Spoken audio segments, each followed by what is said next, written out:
አክሊሉ ደራሲ ዶክተር ሰላማዊት ታደሰ ተራኪ ብሩክ ድንቁ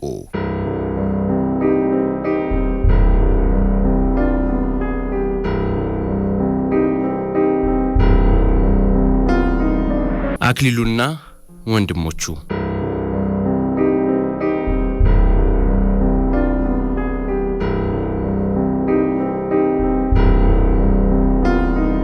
የመጋቢት አምስቷ ፀሐይ በቡልጋ ተራሮች ላይ ስትፈነጥቅ በዕለቱ የሚወለደውን የኢትዮጵያን ውድ ልጅ የምትቀበልበት ልዩ ድምቀት ነበራት። ይህን ልዩ ክስተት ያላወቁት ቡልጌዎች በዶሮ ጩኸት ተቀስቅሰው ወደ የቀን ስራቸው ለመሄድ ተነስተዋል። ያደግድጉ የመጨረሻ ልጇ ዛሬ እንደሚወለድ ባለማወቅ በጠዋት ከእንቅልፏ ነቅታ የቀን ስራዋን ለመከወን ታቅዳለች።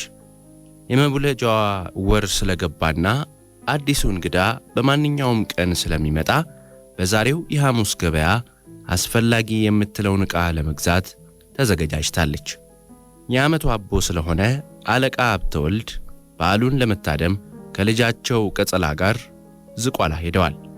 ቢኖሩም የአብይ ጾም ስለሆነ በጠዋት ተንደፋድፋ ቁርስ ማቅረብም ሆነ አለቃን ተከትሎ ለሚመጣ እንግዳ ማስተናገጃ ማዘጋጀት ስለሌለባት ከድካሟ ለማረፍ ጠዋቱን ከመደቧ አልተነሳችም። የፀሐይዋ ብርሃን እየደመቀ ሲመጣ ከመደቧ ለመውረድ ሞከረች። እንዳሰበችው አልቀለላትም። ከመኝታዋ በግድ ተነስታ ለመራመድ ስትሞክር ጽንሱ ወደ ታች ስለወረደ እግሯን በፈለገችው መጠን ማዘዝ አልቻለችም። የመውለጃዋ ጊዜ ካሰበችው እንደፈጠነ ተረዳች። ልታግዛት የመጣችውን ታናሽ እህቷን ተጣራች። ብርቄ! አቤት ታለም፣ ቶሎ ሂጂና እትዬ አስካለን ጠርተሽልኝ ነይ። ምን ነው ታለም፣ አመመሽ እንዴ? አይ ደህና ነኝ፣ ብቻ ትንሽ ስለከበደኝ ነው። ሰው ቢኖር አይከፋም ብዬ ነው። ብርቄም እንደታዘዘችው የመንደሩን አዋላጅ እትዬ አስካለን ልትጠራ ሄደች። ያደግድጉ የብርቄን መመለስ ስትጠባበቅ የሆድ ቁርጠት ጀመራት። የሰባት ልጆች እናት እንደመሆኗ ምጥ እንደጀመራት ለማወቅ አስረጃ አላስፈለጋትም። ወልዳ ከመተኛቷ በፊት ማዘጋጀት ያለባት ነገር እንዳለ ለማሰብ ሞከረች፣ ግን ፋታ አላገኘችም። ቁርጠቱና ወደ ታች መግፋቱ እንኳን ያላዘጋጀችውን ነገር አስባ ለማዘጋጀት ይቅርና እትዬ አስካለ እስኪመጡ የሚያቆያትም አልመሰላላት። መደቧ ላይ ጋደም ለማለት ከተቀመጠችበት ስትነሳ የሽርት ውሃዋ ፈሰሰ። እንደምንም መደቧ ላይ ጋደም ስትል እትዬ አስካለ ያደግድጉ እንዴት አደርሽ እያሉ ወደ ቤት ገቡ። መሬት ላይ የፈሰሰውን የእንሽርት ውሃና ያደግድጉን ፊት ያዩት እትዬ አስካለ ምጧ ገፍቶ እንደመጣ ተረዱ። ወዲያውም አይዞሽ ልጄ ማርያም ትቅረብሽ ብለው ለማዋለድ አስፈላጊውን ዝግጅት ማድረግ ጀመሩ። አክሊሉም ይህችን ዓለም ለመቀላቀል ስለቸኮለ እናቱን ሳያስቸግር ቶሎ ከማህፀኗ ወጣ። የውጭው አየር ሲነካው በርዶት ምርር ብሎ አለቀሰ። እትዬ አስካለም ወንድ ልጅ ተገላግለሻል ያደግድጉ ብለው ለእናቱ የምስራቹን አበሰሩ። እንዲሞቀውም ባዘጋጁት የጋቢ ቅዳጅ ጠራርገው ጠቀለሉት። ብርዱ ሲታገስለት ለቅሶውን አቁሞ አካባቢውን ለመቃኘት አይኑን ከፈተ። በግድግዳው ስንጥቅ የሚገባው የፀሐይዋ ብርሃን ቤቱን አድምቆታል። የብርሃኑን ውበት እያየ አካባቢው ሲቃኝ ያዩት እትዬ አስካለ ኧረ ይሄስ ጉደኛ ነው፣ ገና ከሆድ ከመውጣቱ ለወሬ ያማትራል፣ በእንኪ ቀፊው ብለው ለእናቱ ሰጡት። በእቅፏ ሆኖ እናቱን አያት። ውብ ሆና ታየችው። ፊቷን እያጠና የሆዱ ባዶነት ተሰምቶት ምርር ብሎ አለቀሰ። እናቱ ወዲያው ጡት ሰጠችው። አዲስ ነገር ሆነበት። የወተቱ ጣዕም ምላሱ ላይ ልዩ ስሜት ፈጠረበት። ምንም ሳያርፍ መጥባቱን ቀጠለ። ሆዱ እየሞላ ሲሄድ አካባቢው እየደበዘዘ ሄዶ ሙሉ ጨለማ ሆነ። ትንሽ ጠብቶ እንቅልፍ እንደወሰደው ያየችው ያደግድጉ መደብ ላይ ከጎኑ አስተኛችው። ያለምንም ድካም ወንድ ልጅ በሰላም ስለተገላገለች አምላኳን አመሰገነች። አረፍ ለማለት ጋደም ስትል ብርቄ ሞቅ ያለ የተልባ ብጥብጥ ይዛላት መጣች። እትዬ አስካለም በይ እችን ጠጭና አረፍ በይ አሏት። ተልባዋን እየጠጣች አይ አባቱ በሌሉበት ተወለደ አለች። እትዬ አስካለም ኧረ እንኳን አልኖሩ ጭንቅ ቀረላቸው፣ በእርግጥ ምንም ያህል ሳያስጨንቅ ነው የወጣው አሏት። ቅዳሜ ዕለት አለቃ ሀብተወልድ ከልጃቸው ጋር ከዝቋላ ሲመለሱ ምሽታቸው በሰላም ወንድ ልጅ ተቀላቅላ አገኟት። በጣም ተደሰቱ። የምሽታቸውን የምጥ ጭንቅ ሳያዩ ጤነኛ ልጅ ስላገኙ እግዚአብሔርን አመሰገኑ። ወንድ በመሆኑም የአያት የአባታቸው ርስት የሆነውን ራጉኤልን የሚያገለግል ልጅ በመጨመሩ ደስታቸው ድርብ ነበር።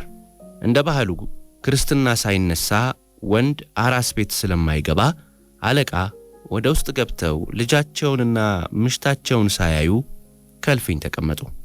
ምሳ ቀርቦላቸው ከበሉ በኋላ ቡና ሲፈላ እትዬ አስካለ ለቡና ተጠርተው መጡ።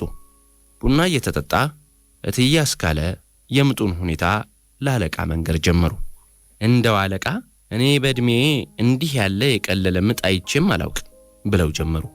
ብርቄ ጠርታኝ ስንደርስ የሽርቱ ውሃዋ ፈሷል። ያንን ሳይ ቶሎ ተዘገጃጀሁ። ብቻ ምን አለፋው 3 ስትል ልጁ ወጥቷል። በጋቢ ስጠቀልለው አይኑን እያንከባለለ ወሬ ያያል። እንዴት ንቁ መሰሎት! ወዲያውም ጡቱን ጠብቶ ተኛ። እናቱንም አሳረፋት። ወደ ቤቴ የሄድኩት እኮ ሁለቱም እንቅልፍ ሲወስዳቸው ነው ብለው ትረካቸውን አቆሙ። አለቃም እንዲህ የተወራለትን ልጃቸውን ለማየት ጓጉ። እስከ ክርስትናው ድረስ አክሊሉ የእናቱንና የእህቶቹን ፊቶች እያጠና ቆየ። አካባቢው የሚታየው ሁሉ ለእርሱ ውብ ነበር። አይኑን ሲገልጥ የሚታየው ብርሃን፣ ቡና ሲፈላ የሚሸተው ዕጣን፣ ርቦት ሲያለቅስ የሚሰጠው የእናቱ ጡት ወተት፣ ሊያጫውቱት የሚመጡት የእህቶቹ ገራገር ገጾች ሁሉም ትንሿን ዓለሙን እንዲወዳት አድርገውታል። ታላቅ ወንድሙ መኮንን ካለበት አሩሲ ለፋሲካ ከባለቤቱ ጋር መጥቶ እስከ ክርስትናው አለቃ አቆይተውታል።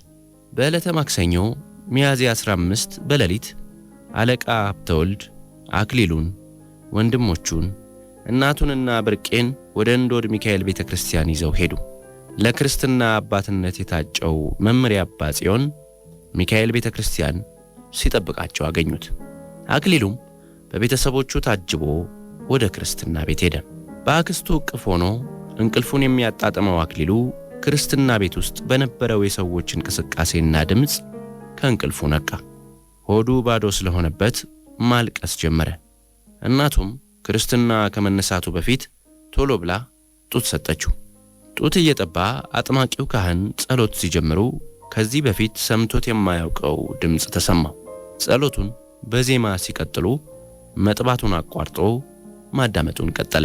ከዚህ በፊት ሰምቶት ስለማያውቅ ብቻ ሳይሆን ዝማሬው ፍጹም አስደሳች ስለነበር በተመስጦ መስማቱን አላቆመም። የመጠመቂያው ሰዓት ሲደርስ ልብሱን አወለቁለት።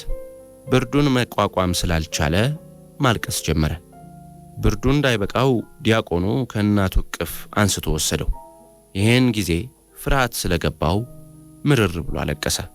ዲያቆኑ ወደ መጥመቂያው ወስዶ ውሃ ውስጥ ነከረው።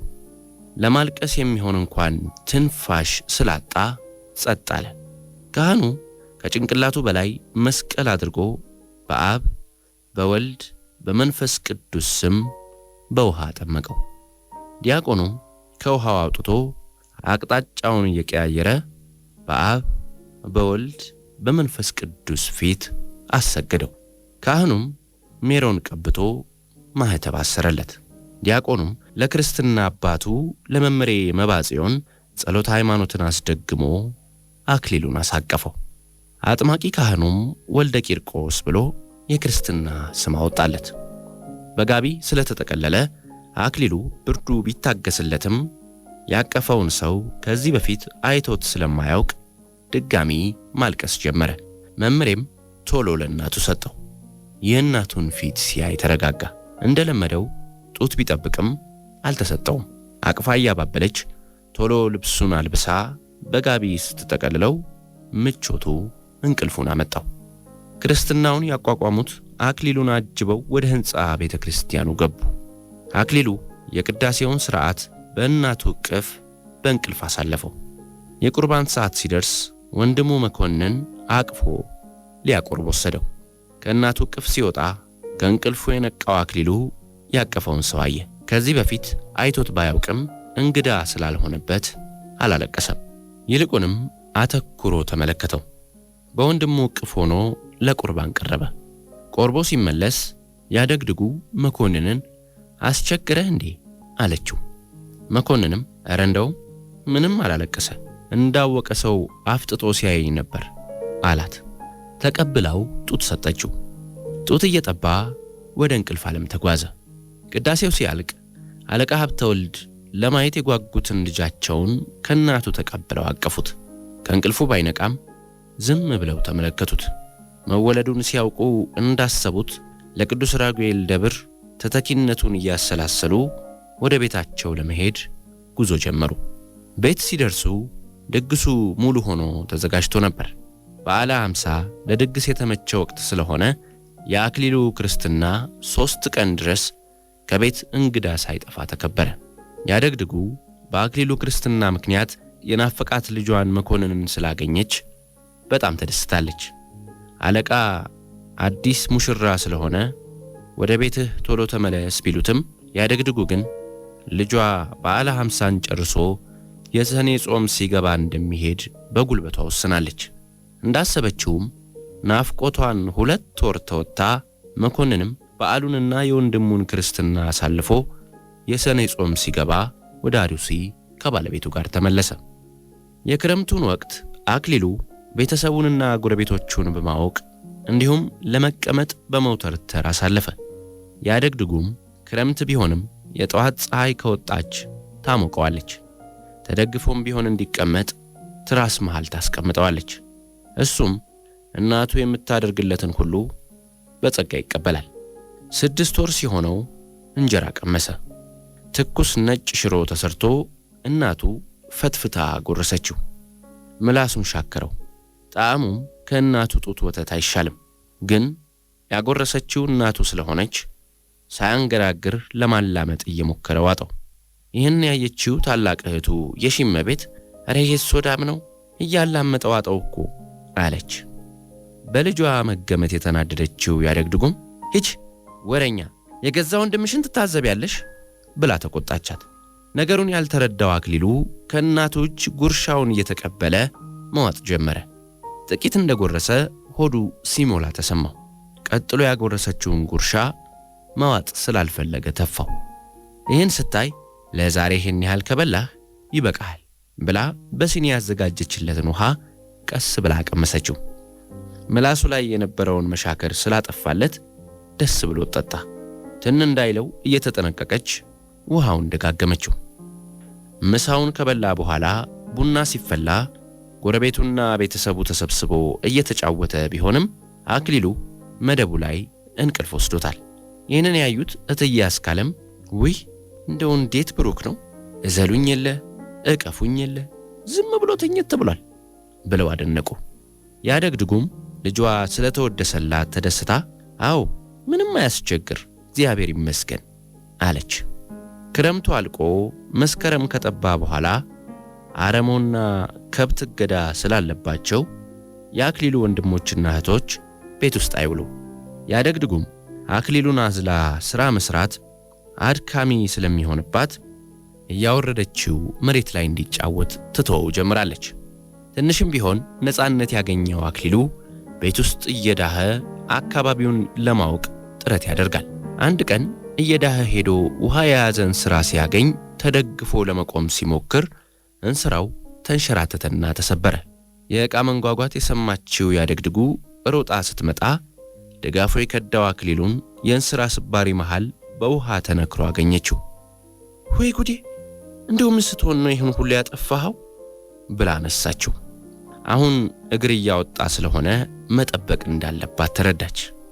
ማታ ራት ቀርቦ ቤተሰቡ ተሰብስበው ሲበላ አክሊሉም እጁን ወደ ማዕድ ሰዶ በትንሽ ጣቶቹ እንጀራውን ቦጭቆ ለመብላት ሲሞክር ያዩት አለቃ ልጅሽ ለሆዱ አውቆልሽ የለ እንዲያደግድጉ ሲሉ ኧረ እግርም አውጥቷል፣ ዛሬን ስራዬን ሰብሮ ስባሪው መሃል ነው ያገኘሁት አለቻቸው። በሉ እንግዲህ አሁን ነው መጠበቅ ብለው አለቃ ወደ እህቶቹ ተመለከቱ። 1 ዓመት ሲሆነው አክሊሉ ከወንድሙ አካለ ወርቅና የእህቱ የደብሪቱ ልጅ ከሆነው ከመክብብ ጋር ከቤታቸው ጓሮ መጫወት ጀመረ። መክብብና አካለ ወርቅ እኩያሞችና የ4 ዓመት ሕፃናት ሲሆኑ የእነሱ ጨዋታ ለአክሊሉ ከአቅሙ በላይ ነበር። ከታላላቆቹ ጋር ለመጫወት በሚያደርገው ጥረት ይወድቃል፣ ይነሳል። ፍላጎቱ ደነቃቸው። በሌላ በኩልም ለራሱ ያለው ግምት አስደሰታቸው። ታላላቆቹ የሚያደርጉትን ሁሉ አልችልም ሳይል ይሞክራል። ቅልጥፍናውን እያዩ ሲያደንቁ ያደግድጉ ቆሎና ጠላ ይዛ መጣች። አለቃ ሲያዩት ይህ ልጅሽ የሚያደርገውን ያለ አቅሙ ከታላላቆቹ ጋር ይዘልልሻል አሏት። ያደግድጉም ቀና ብላ ስታይ አክሊሉ እነርሱ የሚያደርጉትን ለማድረግ ሲሞክር አየችው። ወይኔ ልጄን ሊጥሉት ነው ብላ ወደ ልጆቹ ልትሄድ ስትል አለቃ ኧረ ተያቸው፣ አሁን ስላየሻቸው እንጂ እንዲሁ ሲያብዱ አይደል የቆዩ፣ ተያቸውና ግቢ እኛ እናያቸዋለን ብለው ከለከሏት። ልቧ ቢሰቀልም ትታቸው ወደ ቤት ገባች።